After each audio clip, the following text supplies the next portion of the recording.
大家好，我哋係 Distinct Design。令居屋業主聞風喪膽嘅 MIC， 有冇諗過可以保留原則嘅同時，又可以做到廁所門消失喺大門口面前呢？今個380尺居屋單位位於啟悅苑，以一房兩廳設計，運用油和奶油配色為風格，為兩口子加貓貓打造人寵共融嘅屋企。大門口旁邊以淺木色加奶油色做咗一組懸浮嘅儲物大櫃，中空位更設計咗長形收弧玻璃櫃門，俾屋主可以展示翻收藏品。講翻今次嘅重點啦，今次嘅單位係屬於 MIC， 唔可以改動任何牆身間隔，咁而令業主最頭痛就係廁所門對正大門口啦。無論喺風水學術上，抑或係外觀上邊，都係令業主最想改動嘅地方。咁喺唔可以違規嘅情況底下，我哋只係能夠諗辦法令廁所門消失喺眼前。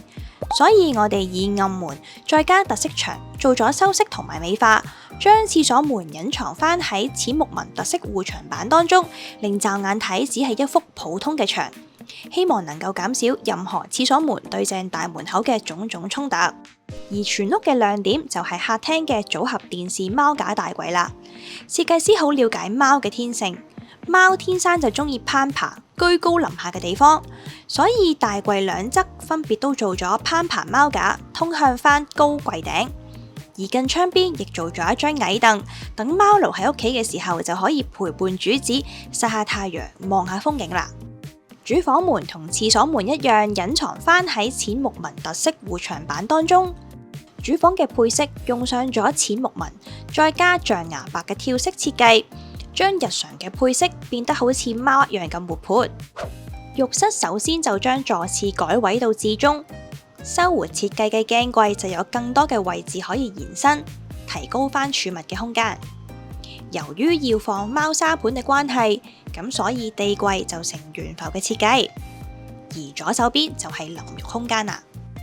廚房用色上就連貫翻柔和嘅配色，而假天花同浴室一樣，都係用上咗雲石紋嘅蜂窩板㗎。今條片就介紹完啦，記得 CLS 我哋。如果你哋都係 MIC 嘅居屋業主，未來亦需要裝修設計嘅話，可以 WhatsApp 我哋預約設計師諮詢免費報價。咁我哋下條片再見啦，拜拜。